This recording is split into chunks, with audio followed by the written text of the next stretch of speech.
힐링 충전소 홍제천을 걷는 그대에게.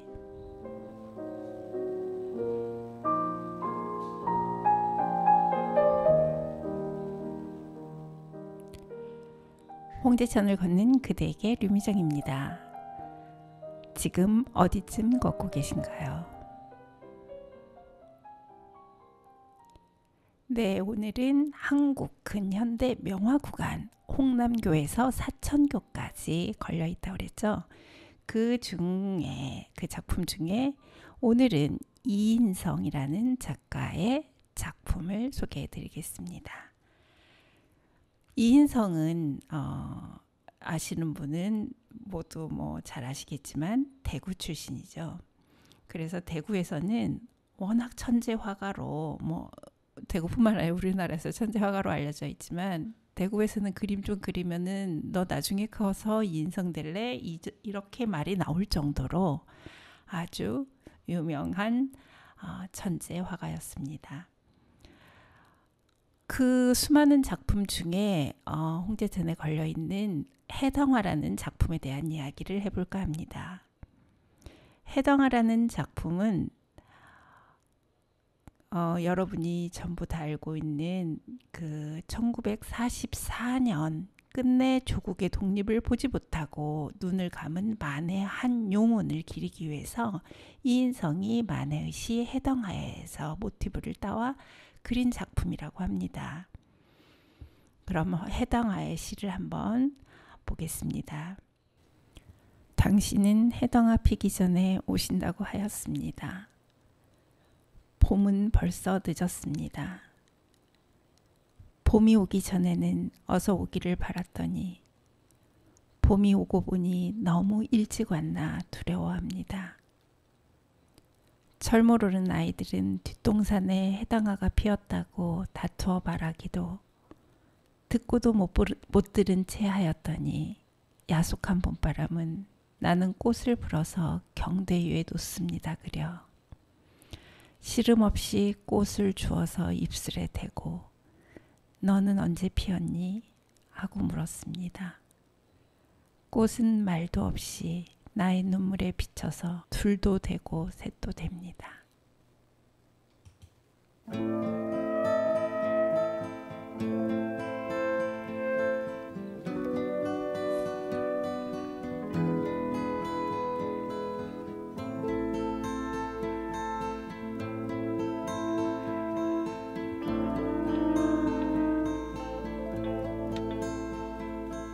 청주고 떠나시는 님 나를 두고 어디 가나 노을빛 그 세월도 님 싣고 흐르는 물이로다. 마지못해 가라시면 아니 가지는 못하여도 말없이 바라보다 니 물리고 나도 운다. 둘 곳 없는 마음에 가릴 수 없는 눈물이여 가시려는 내 님이야 자기로 왜 기로세.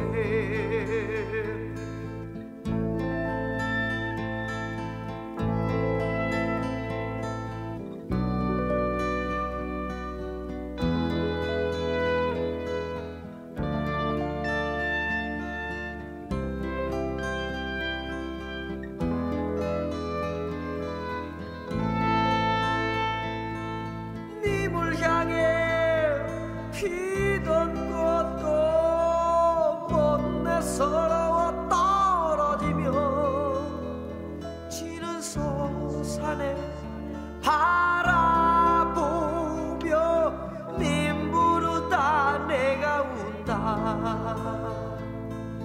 하늘이시여 하늘이시여 구구말리 떨어진 곳 내 못 가도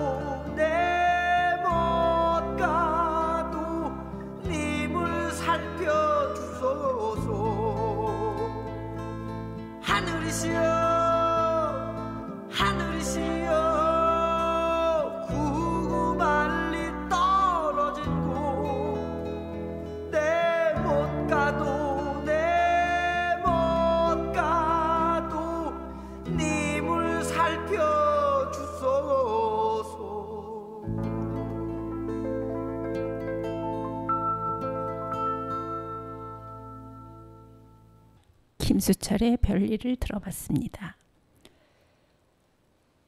이인성은 1910년에 태어나서 1950년에 사망을 했습니다. 대구에서 태어난 이 천재화가 이인성은 조선의 고갱이라고 부르면서 불리웠죠. 조선의 고갱 또는 조선의 세잔으로도 불렸습니다. 그래서 대구에서는 이런 말이 있었다고 해요. 좀 그림 좀 그릴 줄 아는 아이가 있으면은 너는 나중에 이인성처럼 훌륭한 화가가 되겠구나 라고 할 정도였답니다.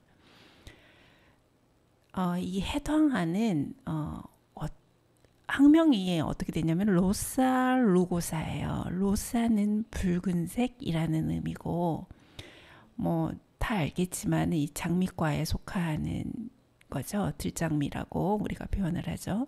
루고사는 주름이 있는 이라는 뜻입니다.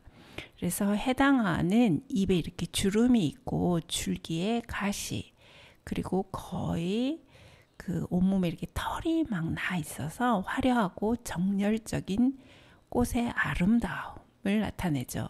그런데 전체적으로 보면은 좀 약간 까슬까슬한 느낌이 있기도 하죠. 이인성의 작품을 보면은 제일 유명한 게 여러분이 가장 많이 알고 계시는 작품이 경주의 산곡에서 그리고 가을 어느 날 이런 이제 명화들인데요. 이 해당하는 뭐 사실 크기로 압도를 하죠. 한 2m가 넘으니까요. 그런데 해당화가 원래 언제 피죠? 5월에서 7월쯤 핍니다. 그런데 가장 좀 더운 때 피는데 이 그림을 보면은 이렇게 더운 옷을 입은 시원한 옷을 입은 게 아니라 굉장히 겨울에 입을 듯한 옷을 입고 있죠. 엄마로 보이는 여성 한 분, 아이로 보이는 소녀 둘. 그래서 총 3명의 여인들이 등장을 합니다. 그리고 바로 앞에는 우산, 접힌 우산이 있고 계절감과 전혀 맞지 않은 이거는 도대체 뭘 표현하고자 했을까라고 이제 사람들이 얘기를 하죠. 흐린 하늘과 인물들의 겨울옷은 일제 강점기의 어두운 면과 고난을 의미한다고도 하고 발치에 놓인 우산은 그런 현실의 어느 정도의 어떤 저항감을 나타낸다고 하고 또 뒷면에 보면은 먹구름이 낀 하늘 속에 그 구름을 뚫고 비치는 빗줄기가 있는데 그거는 이제 어두운 먹구름 일자의 강정기를 뜻하고 빗줄기는 곧 찾아올 광복의 희망을 상징하는 거라고 해석을 하기도 합니다.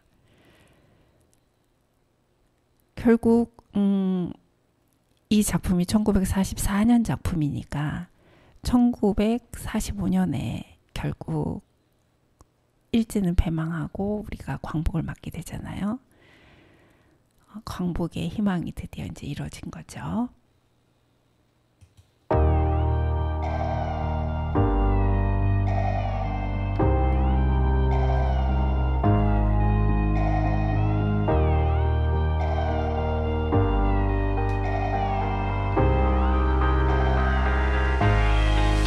보고 싶다 이렇게 말하니까 더 보고 싶다 너의 사진을 보고 있어도 보고 싶다 너무 약속한 시간 나는 우리가 밉다 이제 얼굴 한번 보는 것조차 힘들어진 우리가 저기 온통 겨울뿐이야 8월에도 겨울이 와 마음은 시간에 달려가네 홀로 남은 설국 열차 네 손잡고 지구 반대편까지 가 겨울을 끝내봐 그리움들이 얼마나 눈치를 내려야 그 봄날이 올까 벌덩을 떠드는 작은 먼지처럼 날리는 눈이 날아오면 조금 더 빨리 내겐 닿을 수 있을 텐데 눈꽃이 떨어져요 또 조금씩 멀어져요 보고 싶다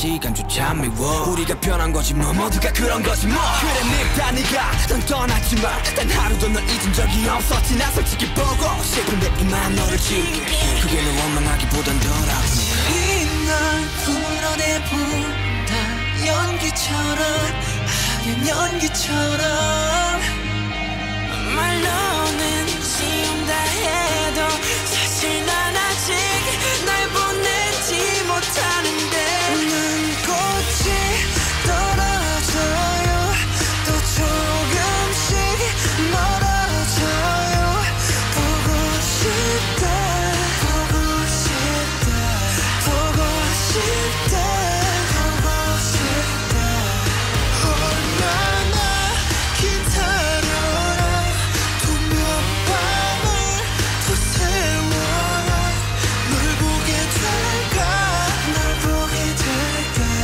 만나게 될까 만나게 될까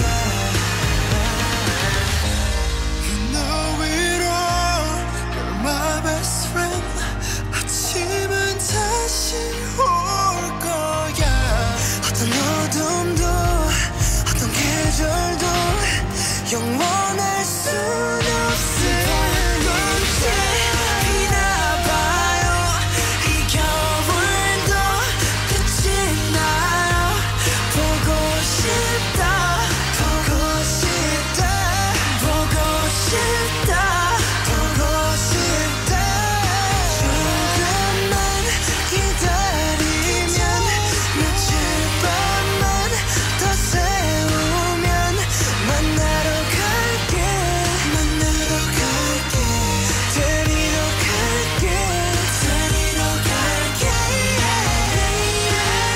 추운 겨울 끝을 지나 다시 봄날이 올 때까지 꽃 피울 때까지 그곳에 좀 더 머물러줘 방탄소년단의 봄날이었습니다. 이인성은 만 38살에 유절을 했죠. 너무나 안타깝게도 그 총기 사고로 이제 사망을 하게 됐는데요. 지금 어디에 있습니까? 망우 역사 문화공원에 잠들어 있습니다. 그 홍제천을 걷다가 보면 이중석 작품, 뭐 박수근 작품들을 보면서 이인선 작품이 같이 이렇게 있는데 망우공원에 망우 역사 문화공원에 같이 잠들어 있잖아요. 만약에 그가 일찍 죽지 않고 지금 조금 더 오래 작품 활동을 했다면은 훨씬 더 많은 작품으로 우리들에게 감동을 선사했을 텐데 너무나 안타깝습니다.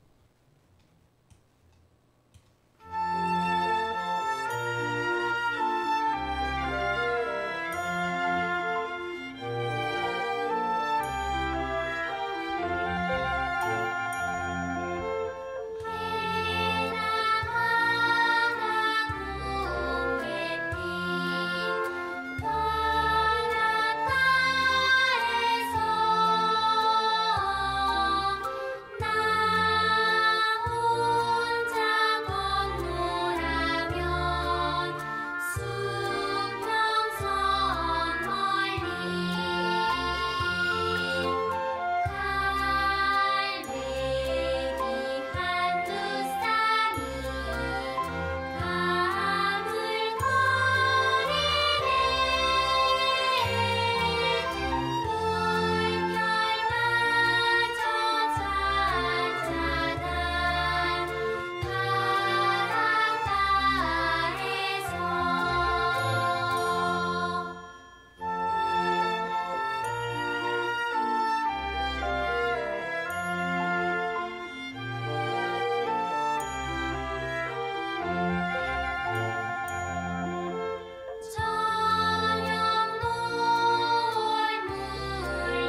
내 바닷가에서 100번째 선생님 초림초 5학년 들어봤습니다. 여러분은 지금 홍제천을 걷고 있는 그대에게 류미정입니다를 듣고 계십니다. 지친 마음에 작은 쉼표 하나, 아름다운 힐링의 정원에서 재충전하세요. 힐링 충전소 서대문 FM이 함께합니다. 이번에는 홍제천 생활환경 실천단의 그 활동 코너인데요. 저희가 다음 주에 그 한국 강의 날 큰 행사가 있습니다. 그래서 어디로 이번에 가냐 하면 지난주에도 잠깐 설명을 드렸지만 만경강입니다. 올해는. 그래서 만경강에 관한 이야기를 조금 해드릴까 해요. 만경강은 이제 호남 평야죠. 군산시, 김제시 이렇게 사이에서 그 황해에 유입되는 전라북도의 강입니다. 그럼 이 만경강은 발원지가 도대체 어디인가? 그거는 발원지는 전라북도 완주군 동산면 원등산 인근이라고 합니다. 그곳에서 이제 고산천, 소양천, 전주천 등 이렇게 지류를 이렇게 합해져서 호남 평야 북부를 가로질러 가는데 길이가 얼마나 될까요? 약 80.86km이고요. 그 면적은 1602제곱킬로미터라고 합니다. 이곳은 삼한시대부터 관계와 수온에 되게 많이 이용이 되었다고 하고요. 과거에는 그쪽에 포구가 이제 있었겠죠. 목천포, 사천리, 춘포리 이런 지역은 주요 선착장이었고 특히 출고기에 많이 이용을 했다고 합니다. 지금 한참 핫 이슈로 떠오르는 곳이 어디죠? 새만금이죠. 황해에 유입되는 지점에서는 새만금 간첩 사업이 지금 진행 중이기도 한데요. 이 하천 등급은 국가하천이에요. 이게 국가하천, 지방하천으로 나뉘는데 국가하천이면서 금강권역과 만경강 수계에 해당합니다. 그 주변에 굉장히 큰 그 금강이 있잖아요. 그래서 금강 권역에다가 그 밑에 만경강 수계에 해당하는 거죠. 국가하천 구간은 전라북도 완주군에서 시작해서 전라북도 김제시 진봉면 새만금 사업지까지를 국가하천이라고 한다고 합니다.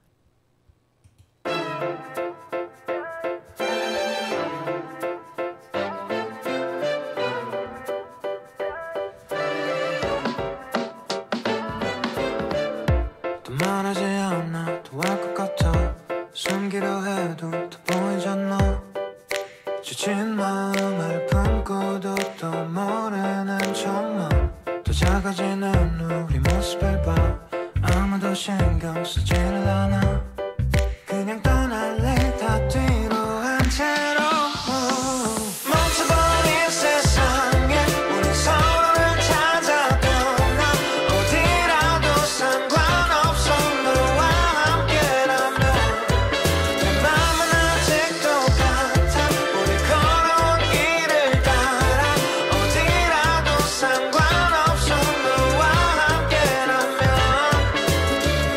난 바라만 봐도 좋을 것 같아 멀어지는 도시 우리의 밤 어둠이 찾아와도 우린 빛나고 있어 잊고 있던 기분 속에 남아 아무것도 중요하지 않아 우리 둘만의 그 시간 속에서 멈춰버린 세상에 우리 서로를 찾아 떠나 어디라도 상관없어 너와 함께라면 내 맘은 아직도 같아 우리 걸어온 길을 따라 어디라도 상관없어 너와 함께라면 맞을 것 없는 세상은 뒤로 하고서 또 신경 쓰지 않을래 복잡한 생각들 너와 난 여기 남아 서로에게 기대어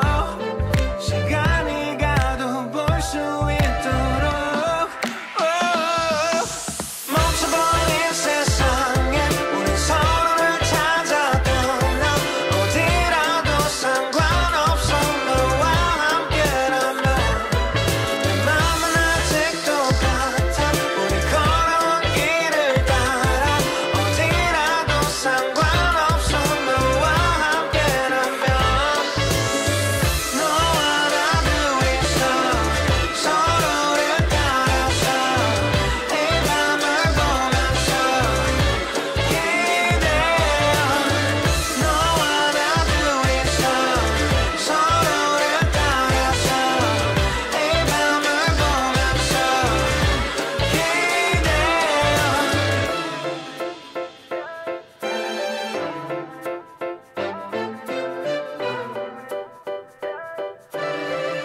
김영선, 나상현 씨 밴드 노래 들어봤습니다. 사실 이 만경강은 제가 저희 외갓집이에요. 그 근처가. 그래서 어린 시절에 제가 그쪽에서 좀 지내기도 했고 황금 물결이 뭔지 압니다. 저는 노랗게 익어가는 그 벼에 황금색 물결이 출렁거린 거를 너무나 당연하듯이 보고 자랐기 때문에 그곳에서 이제 그 만경강 그리고 익산 중심으로 해가지고 행사를 펼친다고 하니 저로서는 굉장히 지금 기대가 많이 됩니다. 그런데 여러분, 익산이 4대 종교 그 사색이 있는 거 혹시 아세요? 요즘은 그 익산에서 사색에 대한 그 종교 체험, 4대 종교 문화 체험 이런 것도 하긴 하던데요. 그러면은 도대체 어떤 종교가 있나 한번 볼까요? 일단 원불교가 이제 원광대학교가 있잖아요. 그래서 그게 이제 원불교에서 만든 거니까 원불교가 있습니다. 그리고 두동교회라고, 이거는 유교가 들어가 있는 이제 교회라고 생각하시면 되는데, 그래서 이렇게 기역자 형태로 되어 있어요. 그래서 완전히 이렇게 꺾여 있어서 보이지가 않아요. 안쪽에는 이제 여성분들이, 이쪽에는 남성분들이, 남녀 7세 부동석처럼 해가지고 그때 이제 같이 교회에서 예배를 받던 그런 교회가 있는데, 안에 그 보면은 한옥에 그 모습이 그대로 살아 있습니다. 밖에서는 그렇지 않지만 그리고 이제 새로 지은 건물이 있는데, 새로 지은 건물보다 그 전에 지어졌던 본래 그 건물을 한번 들어가 보시면은 되게 색다름을 느끼실 수 있을 거예요. 그리고 또 나바위 성지라고 있죠. 그 나바위 성지가 어디냐면 그 나바위 성당이 있는 데입니다. 여기는 그 김대건 신부님이 이제 우리나라 최초로 그 세례를 받으신 분이잖아요. 그분이 여기에 오셔서 이제 이 나바위 성당을 해서 이제 1년 정도 계시다 순교하셨죠. 나바위 성당은 본래 이름은 화산 성당이라고 했답니다. 그런데 화산을 치면은 너무나 많은 지역이 뜨기 때문에 나바위로 고쳤다고 해요. 그래서 거기에 이제 커다란 바위가 있었겠죠. 그래서 나바위 성당이라고 합니다. 그리고 또 한 가지, 또 하나는 그 미륵사지, 불교죠. 그래서 미륵사가 있었던, 지금 박물관도 새로 개장을 해서 제가 예전에 가봤을 때는 하고는 굉장히 많이 달라졌더라고요. 그래서 한번 기회가 되시면은 한번 가보셨으면 좋겠네요. 그래서 그 불교 미륵사, 그다음에 두동교회는 이제 유교가 색이 들어가 있는 거죠. 나바위 성당, 그다음에 이건 천주교, 그리고 원불교, 이렇게 4색의 종교가 있는 곳을 볼 수 있는데, 여러분이 다른 종교는 조금 많이 아실 거라고 생각을 해요. 그런데 원불교는 잘 모르실 거라고 생각을 해서 원불교에 대한 이야기를 조금 해드릴게요. 원불교란 그 1916년 4월 28일 전라남도 영광군 백수읍 길용리에서 소태산 박중빈 대종사의 큰 깨달음으로 시작된 새 시대의 종교이자 새 불교입니다. 그러니까 불교 중에서도 여기서는 새로운 불교라고 이제 얘기를 하는 거죠.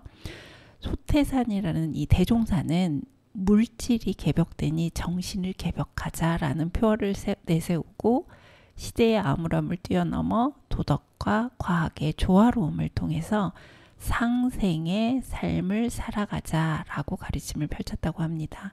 그래서 왜 상생 방송 있잖아요. 불법의 시대화, 생활화, 대중화를 통해서 뭐 누구나 그냥 일상생활을 떠나지 않고 이제 신앙이라든지 수행이라든지 이런 거를 다 가능할 수 있게 이제 했다고 합니다. 원불교의 상징이 뭐죠? 이렇게 동그라미죠. 그래서 이거를 일원상이라고 하는데 이곳에는 진리성, 합리성, 보편성이 드러나 있다. 일제강점기 암울한 시기에 민족에게 희망의 등불이 되었던 원불교는 해방 이후 이제 뭐 굉장히 구호사업도 많이 했고요.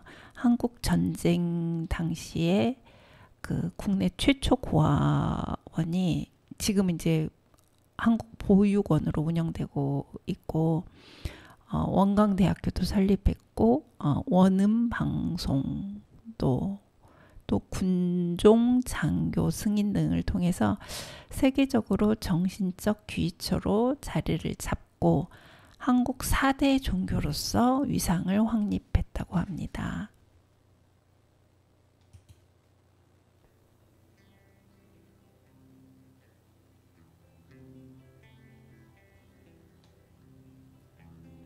그대의 근심 있는 곳에 나를 불러 손잡게 하라. 큰 기쁨과 조용한 갈망이 그대 있음에 나의 마음에 자라거늘.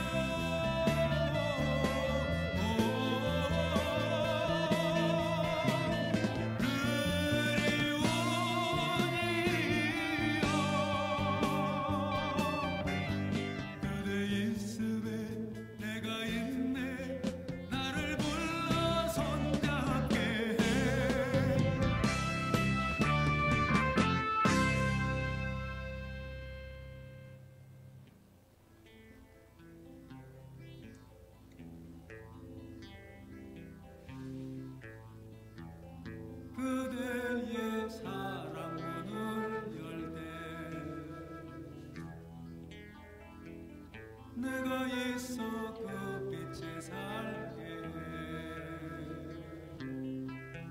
사는 것에 외롭고 고단함 그대 있음에 사랑의 뜻을 배우니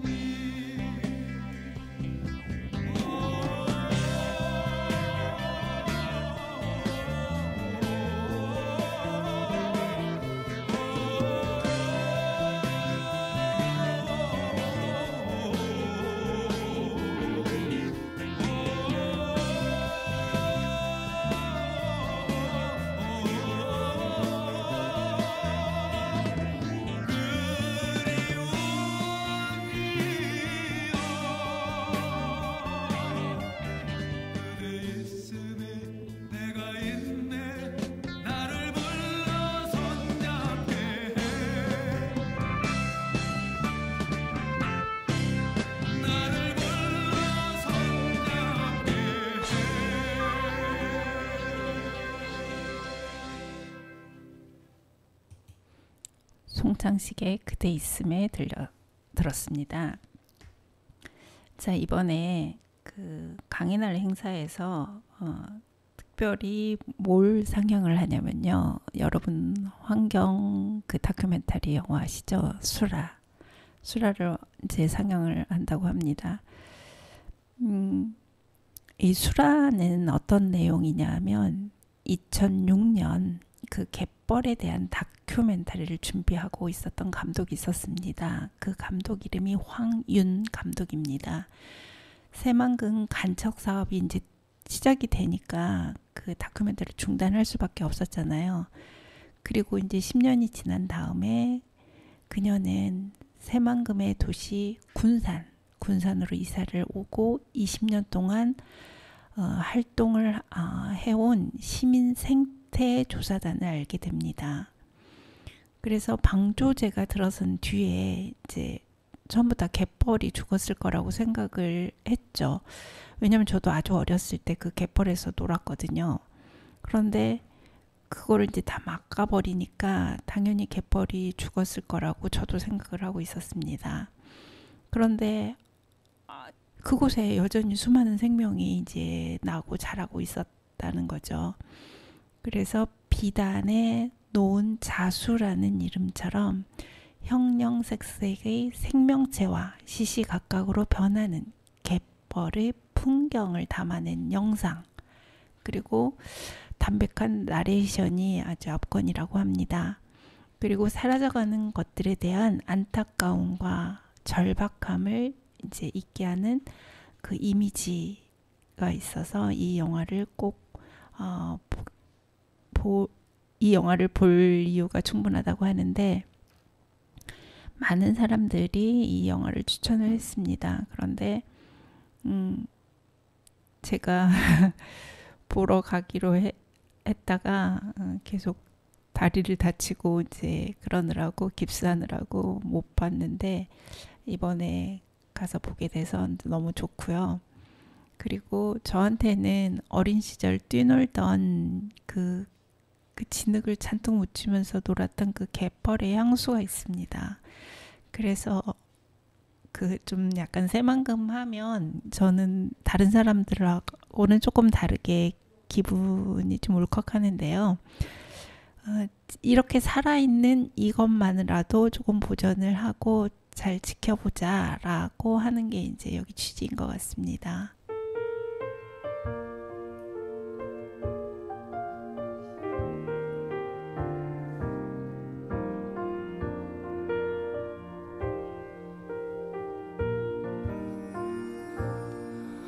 항상 난 생각이 나 너에게 기대었던 게, 너는 아무 말 없이 나를 안고 있었고, 그땐 난 몰랐지만 넌 홀로 힘겨워하던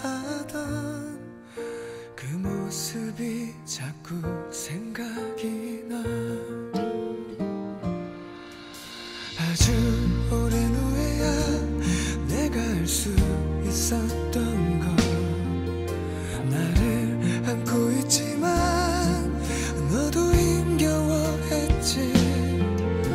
항상 나에게 웃으며 넌 다가왔지만 나에게 항상 넌 기대고 싶었음을 꿈속에선 보이나봐.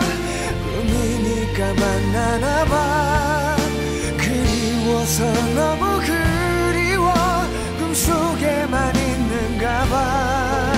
힘겨워했었던 날이 시간이 흘러간 후에 아름다운 너로 꿈속에선 보이나봐.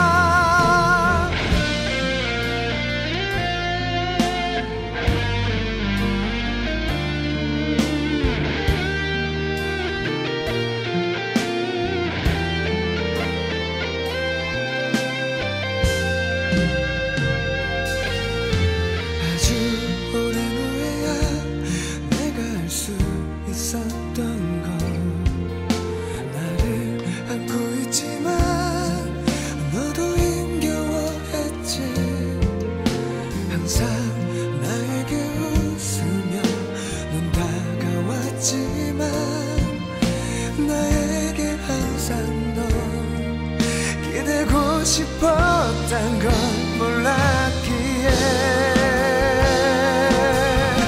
꿈속에선 보이나봐.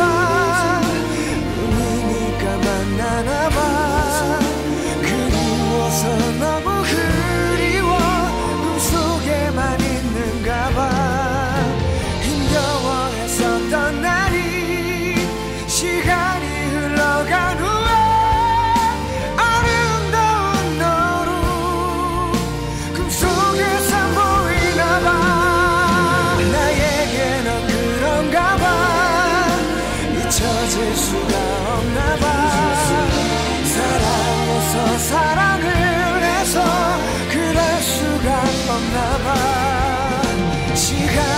시간으로 잊혀져가는 거지만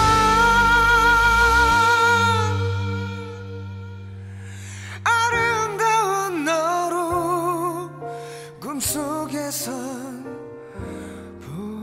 보이나 봐.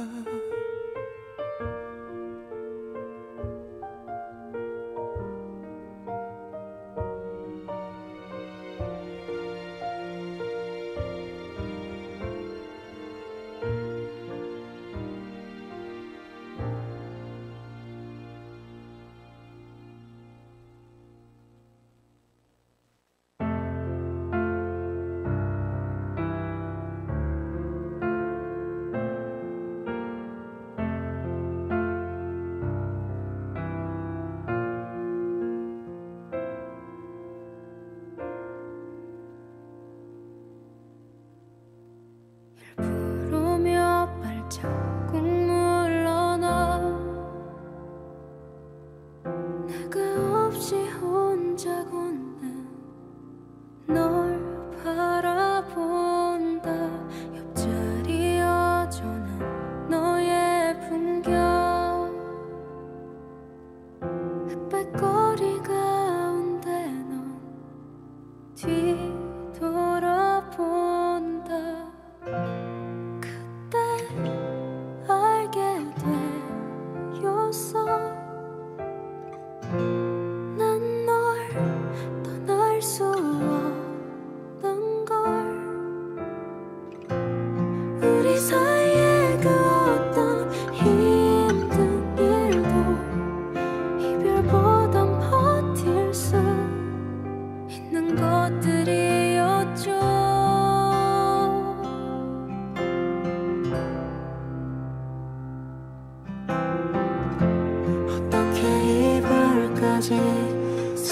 사랑하겠어. 널 사랑하는 거지. 사랑이라는 이유로 서로를 포기하고 찢어질 것 같이. 할 수 없어 난.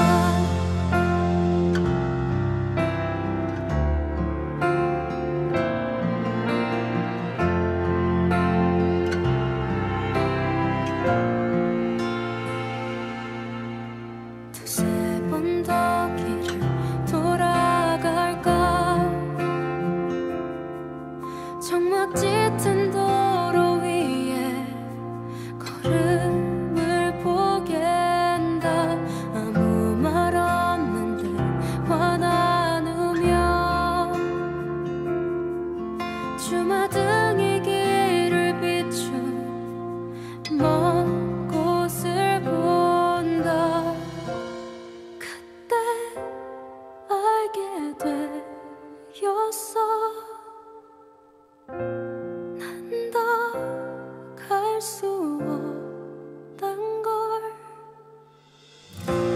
한 발 한 발 이별에 가까워질수록 너와 맞잡은 손이 사라지는 것 같죠.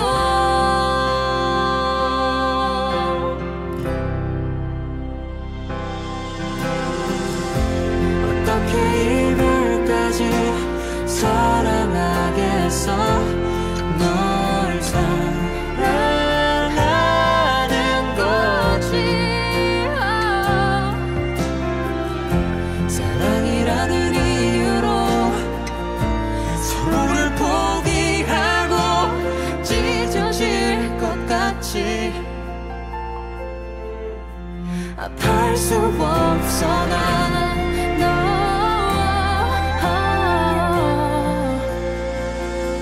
어떻게 내가 어떻게 너를 이후에 우리 바다처럼 깊은 사랑이 난 말을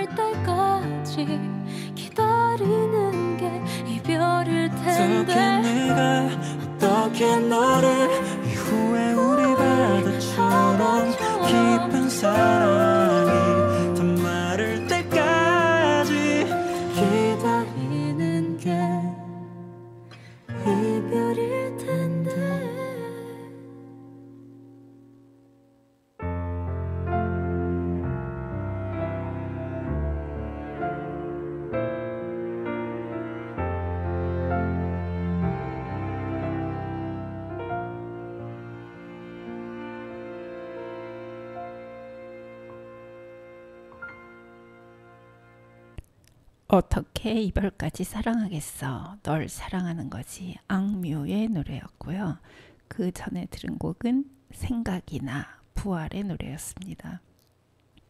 이 두 곡을 듣고 있으니 제가 어렸을 때 놀았던 그 징그렀던 갯벌이 생각이 나고, 어떻게 그 갯벌을 이별을 생각을 했겠어요. 제가 그냥 갯벌 자체를 좋아하고 사랑했던 거죠. 여러분은 지금 홍제천을 걷는 그대에게 류미정입니다를 듣고 계십니다. 지친 마음에 작은 쉼표 하나, 아름다운 힐링의 정원에서 재충전하세요. 힐링 충전소 서대문 FM이 함께합니다. 이번 시간에는 홍제천 식물 이야기를 들려드리는 시간인데요. 오늘 김미경 선생님이 건강상 나오지 못했습니다. 자, 그래서 오늘은 제가 이야기를 할 건데요. 제가 평소에 식물에 물론 이제 관심이 있죠. 그래서 뭐 인터넷을 뒤지거나 책을 보거나 하면은 용어에 대한 이게 도대체 무슨 의미지라는 게 굉장히 많았어요. 그래서 오늘은 용어 이야기를 조금 해볼까 합니다. 특히 그 중에 열매 이야기예요. 열매가 이제 어떻게 달렸느냐에 따라서 그 용어가 많이 달라지잖아요. 그러면 건조한 열매에 대한 이야기예요. 보통 읽어보면 시과라고 표현되는 게 굉장히 많습니다. 시과가 도대체 뭐야? 뭐 시과, 숫과, 견과 이러는데, 시는 날개 시자예요. 과는 당연히 뭐 과실과자겠죠. 열매 하나에 보통 씨가 이렇게 하나가 들어가 있는데, 그게 날개가 있는 경우, 이렇게 날개 모양처럼 되어 있는 경우, 우리 보통 흔히 볼 수 있는 게 단풍나무 보면 이렇게 프로펠러처럼 이렇게 날개 모양으로 되어 있잖아요. 단풍나무나 느릅나무에서 흔히 볼 수 있는 게 시과입니다. 그리고 숫과라고 아마 많이 봤을 거예요. 그런데 숫과가 도대체 뭘까? 이 수는 여일 숫자예요. 빼싹 말랐다라는 뜻이죠. 그래서 그 시과처럼 열매가 이제 열매 하나에 보통 씨가 하나 들어있는데 날개가 없는 게 없어요. 그래서 바짝 말라있는 모양이에요. 그럼 이건 도대체 어디에 있나? 의아리 여러분 많이 아시죠? 그래서 의아리 속 식물을 보면은 이렇게 열매가 바짝 말라있는 모습을 볼 수 있을 거예요. 그리고 견과, 이걸 견고하다 할 때 그러니까 열매의 껍질이 나무 껍질처럼 되게 견고한 거예요. 보통 어떤 걸 들 수 있을까요? 도토리, 밤 이런 거 되게 딱딱하잖아요. 견고하잖아요. 그래서 이런 거를 견과라고 합니다. 그러니까 열매가 시과라고 부를 때는 날개 시자를 써서 그 날아갈 수 있게 그 단풍나무를 보면은 시과를 떠올리고, 쑥과 바짝 마른 거 이거는 의아리 속의 식물을 보고, 견고하고 딱딱한 거 이거는 도토리, 밤 같은 열매를 의미하는구나 라고 알고 계시면 조금 편할 것 같네요. 그리고 육질과라고 있어요. 이제 열매가 건조하지 않고, 아까는 건조한 거였잖아요. 약간 물렁물렁한 육질로 되어 있다라고 해서 이걸 이제 통틀어서 육질과라고 얘기를 하는데, 그 중에 제일 많이 들어본 게 아마 장과일 거예요. 장. 우리 장 하면 간장, 된장 할 때 그 장하고 똑같은 한자예요. 그러면 이 장과에는 어떤 게 있을까요? 포도. 이렇게 말랑말랑하죠. 그리고 이제 감과라고 있어요. 우리 감귤 할 때 감자. 과육이 이제 여러 가지 이렇게 방으로 이렇게 나눠져 있는 거 있죠. 이렇게 하나하나 똑똑 떨어지는 거. 말랑말랑한데 귤, 한라봉 이런 것들. 그 다음에 핵과. 핵은 씨핵자죠. 그래서 씨가 이제 딱딱하잖아요. 그러니까 말랑말랑한데 딱딱한 씨가 있어. 복숭아죠. 그래서 이런 거를 핵과라고 하고, 취과, 취는 이렇게 모여 있다라는 뜻이죠. 모일 취자. 그래서 작은 열매들이 하나씩 모여가지고 큰 열매를 만드는 거. 이런 거 바로 딸기에 해당합니다. 그래서 육질과에는 장과, 감과, 핵과, 쥐과가 있구나. 이 정도 용어만 알고 있어도 조금 궁금증을 해결하는 데는 좀 도움이 되실 거라고 생각을 합니다.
볼빨간 사춘기의 러브스토리였습니다. 앞으로 식물에 관련된 그 용어 정리를 조금 더 관심을 가지고 꾸준히 여러분께 들려드릴 생각입니다. 지금까지 홍제천을 걷는 그대에게 류미정이었습니다. 마지막 곡은 조성진의 연주로 쇼팽 발라드 1번 4단조 작품 번호 23번 들려드리겠습니다.